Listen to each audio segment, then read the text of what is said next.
Hello, and welcome back to Felony Spectator. Today is another full true crime episode. And if you don't want to miss another episode, then please hit subscribe. We would love to have you here every single week. Today, we're going to talk about a serial killer from California named Herbert Mullin. He was actually killing around the same time as Ed Kemper, so California was pretty worried about what was going on. They had no idea that they were dealing with multiple serial killers. This one is interesting to me because it involves mental illness. And I always seem to get invested in these types of crimes because mental illness is still so misunderstood. And then when it involves murder, I just always get sucked in. Anyway, let's begin. Herbert William Mullin was born on April 18th, 1947, and he was seemingly normal by all accounts throughout his childhood. He grew up outside San Francisco in a small farming community. And he was the youngest of two children and raised in a really strict Roman Catholic home. His father would later say that his home life was oppressively religious, but the kids all seemed quite happy. His father was a World War II hero, but later worked in furniture sales when he was discharged from the army. The family would later move to Felton in Santa Cruz County. Herbert Mullin graduated from high school from San Lorenzo Valley High School in Santa Cruz, and he was liked by his peers. He played sports, but loved playing football the most, and he was also voted most likely to succeed. And by today's standards, he was really popular. He also earned a Key Club scholarship to Cabrillo College, and Herb went on to study engineering. He even wanted to follow in his father's footsteps and possibly join the army. While in high school, Herb worked at Johnny's Supermarket, and he also worked there part-time in the summers. Life was good for Herbert, but then he experienced the loss of his very best friend, Dean Richardson, in 1965, and he would be overcome by grief. Some would say that this was a big turning point for Herb, that this event upset him so much that they thought his grief was leading to some seriously bizarre behavior, like building a shrine in his bedroom for his friend who had passed. And he also became really obsessed about reincarnation, religion, natural disasters, specifically large-scale earthquakes. And he would also consider changing his college major to align with all these new interests of his. Other friends of his would say that they couldn't really lock down when Herbert changed from the typical boy next door, but they believe it was more likely when he started LSD in his first year of college, and not necessarily the death of his friend. A lot of his friends tried marijuana or LSD for the first time, and they were all in a bit of an experimental stage. I mean, it was the late 60s, and they were in college, but Herb would take it to a whole other level.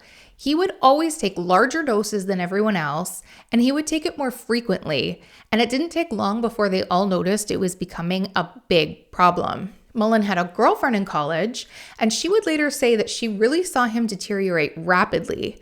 They were also engaged, and she really loved him, but his actions started to make her nervous, and she just blamed the drugs. Mullin would graduate from Cabrillo after 2 years, and then he enrolled in San Jose State College, taking music, philosophy, and astronomy, but he would drop out after only 2 months. He would also break off his engagement with his girlfriend and tell her that he thought that he might be gay. He would also later say that he was bi everything. Bisexual, bi-political, bi-cultural, bi-spiritual, and falsely he even would say he was biracial. He would move around California, taking small jobs here or there as a busboy, a truck driver, a grocery store clerk, and he was briefly a boxer, but during a match, he wouldn't stop beating his opponent, so that was stopped. And he would also do yoga, meditation, and try a macrobiotic diet. His friends would say that Mullin started doing a lot of LSD, and it just perpetuated his odd behavior. He even had legalized acid and legalized marijuana tattooed on his belly. A college friend of his named Edward Lawrence said that one time in church, Mullin would interrupt the service by announcing to the audience about the benefits of LSD, reincarnation, and the philosophies of yoga. His family and friends were naturally getting more and more worried. Herb was also kicked out of one of his apartments for pounding on the floor and shouting at people that he imagined were there. Mullin would return to his parents' home, and he was soon diagnosed with severe paranoid schizophrenia. His illness caused him to be institutionalized on and off for several years, but never more than a few weeks at a time. His sister would go on to say that doctors would just sedate him and then he'd just get released right away. And nothing the doctors did ever helped Herb either, and he wasn't ever able to keep up with his medication. This apparently is really common with schizophrenia. Once they start feeling better, it's hard to stay on top of the treatment. The way the mind works is to convince them that the medication isn't needed anymore, that they're fine now, and the delusion starts to take over again. Herb would also continue to use illegal drugs, which only exacerbated his symptoms. Mullin would hear voices, he would talk loudly to God at all hours of the night, and he also changed his persona a lot from a yogi, hippie, or a sombrero-wearing Mexican. After a while, I don't think he really knew who he was anymore. His illness was just really messing him up. Mullin would also be arrested several times, once for trespassing and another time for possession of narcotics. The charges were dismissed, but this would mean that Mullin would have a criminal record. Herb would also move around a lot over a 15-month period until moving back home in September of 1972. He just wanted to make something of himself, but he had stopped taking his medication. So the voices told him to begin killing people, and this would stop an impending earthquake. This would become a main focus for Herb because the anniversary to the 1906 San Francisco earthquake was in April, and he believed human sacrifice was the only way to stop it. On October 13th, 1972, Friday the 13th, Herb took a baseball bat and the family station wagon and went for a drive. Herb would say that his father's voice told him to go out and kill. After driving around for what seemed like a while, he would spot Lawrence White, a homeless man who was resting on a quiet stretch of road. Herb would pull over and ask Lawrence for assistance. He claimed he was having car troubles. He popped the hood, and while Lawrence was taking a look at the engine, Herb beat him to death, leaving him on the side of the road. Herb would later say that Lawrence telepathically said, "Hey man, pick me up and throw me over the boat. Kill me so that others will be saved." End quote. Sadly, because Lawrence was homeless and pretty much kept to himself, nobody paid much attention to his death, so Herb got away with nobody suspecting anything. On October 24th, 1972, he would see Mary Guilfoyle. She was a college student at Cabrillo College, but they didn't know each other. After Mullin had left school, he sometimes would drive by the campus or just wander around. Mary was living on campus, and on that day, she was running late for an interview. Herb would see her rushing, and he'd pull his car over and offer her a ride. Friends said normally she wouldn't hitchhike, and this was completely out of character for her. But Mullin was a small guy. He was only 5'7", very slight built.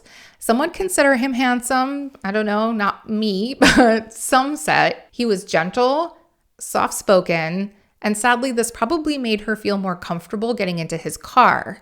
After Herb picked her up, he pulled over off into a quiet side street, yanked out a hunting knife, and stabbed her to death.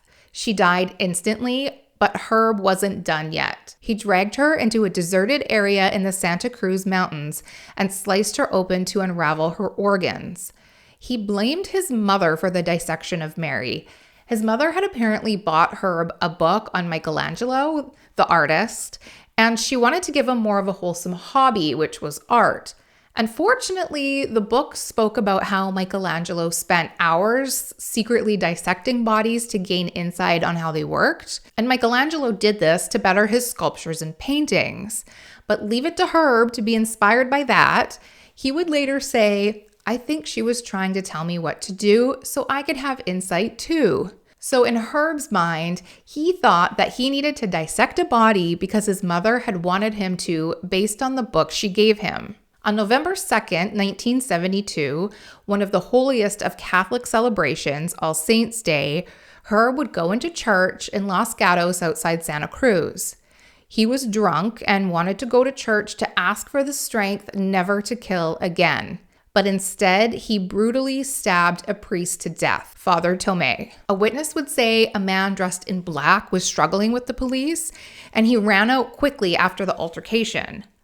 Herb would say that since the priest was in church at the same time as him, that he had to kill him.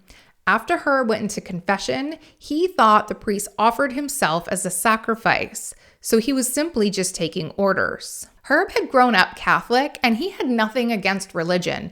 In fact, he was actually becoming quite obsessed with religion. Herb often walked around with a Bible. Some of his past roommates said he would scare them by having yelling matches with God, and ironically, he sometimes even talked about becoming a priest. After he killed Father Tomei, he wanted to make his life right again. This time, he was going to fix things by following in his father's footsteps and joining the military. He was denied after a psychological exam, and he also refused to sign off on any background checks. And he refused due to his past convictions on drug possession and trespassing.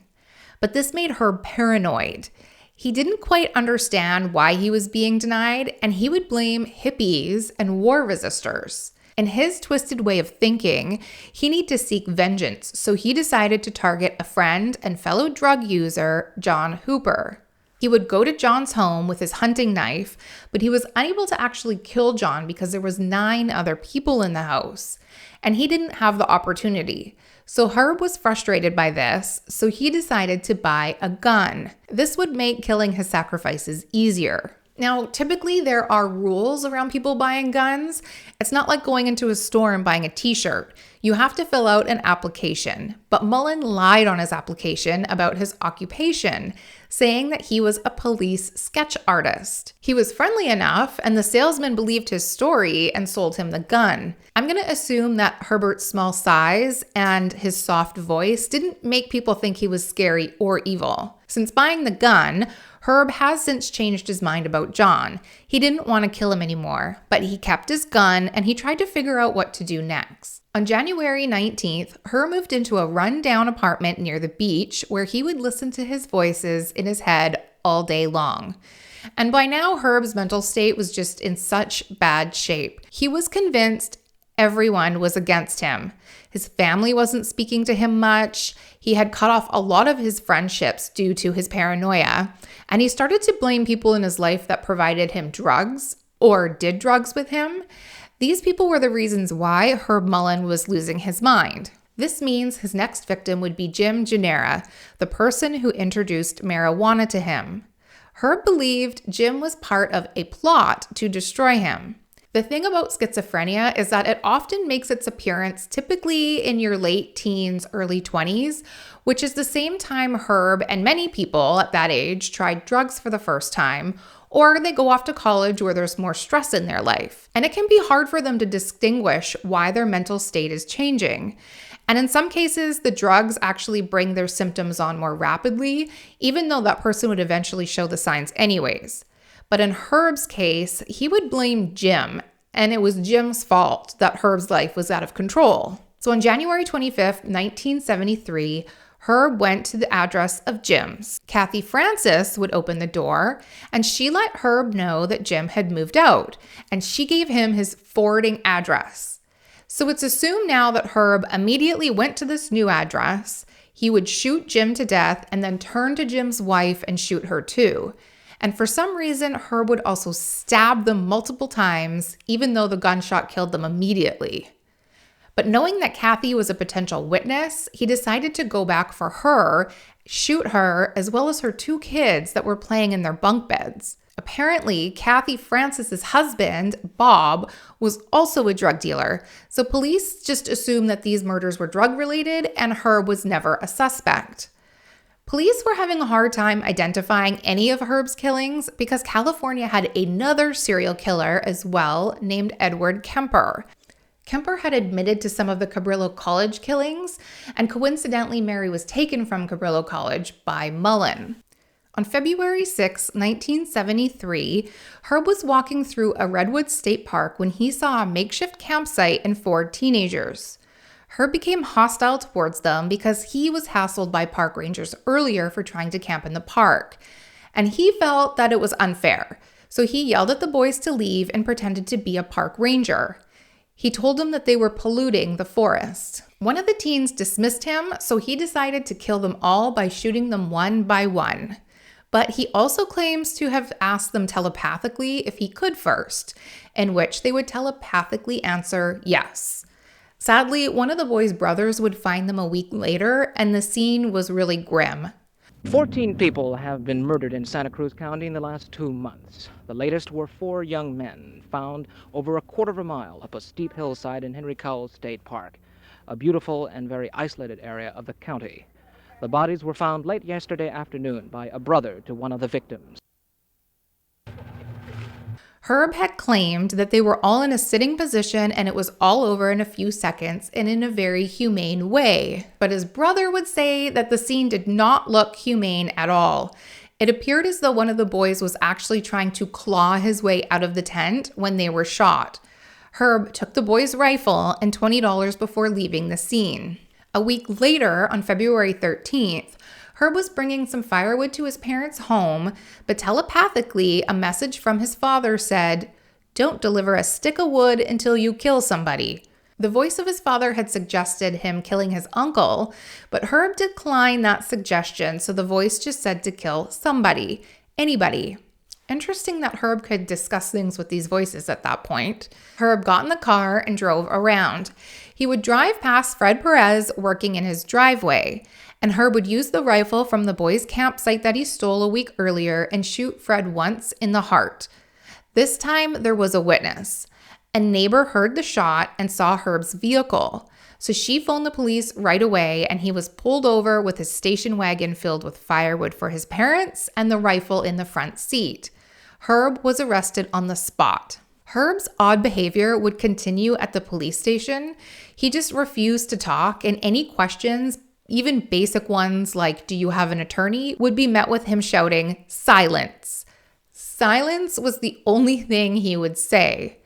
And a doctor at the police station thought it was strange that Herb, someone who hated hippies, also had tattoos like legalized acid and was into religion and yoga. 8 days after Herb's arrest, a 5.8 magnitude earthquake hit Southern California, causing over $1 million in damage. Herb felt vindicated because he felt his murders had actually stopped the earthquake.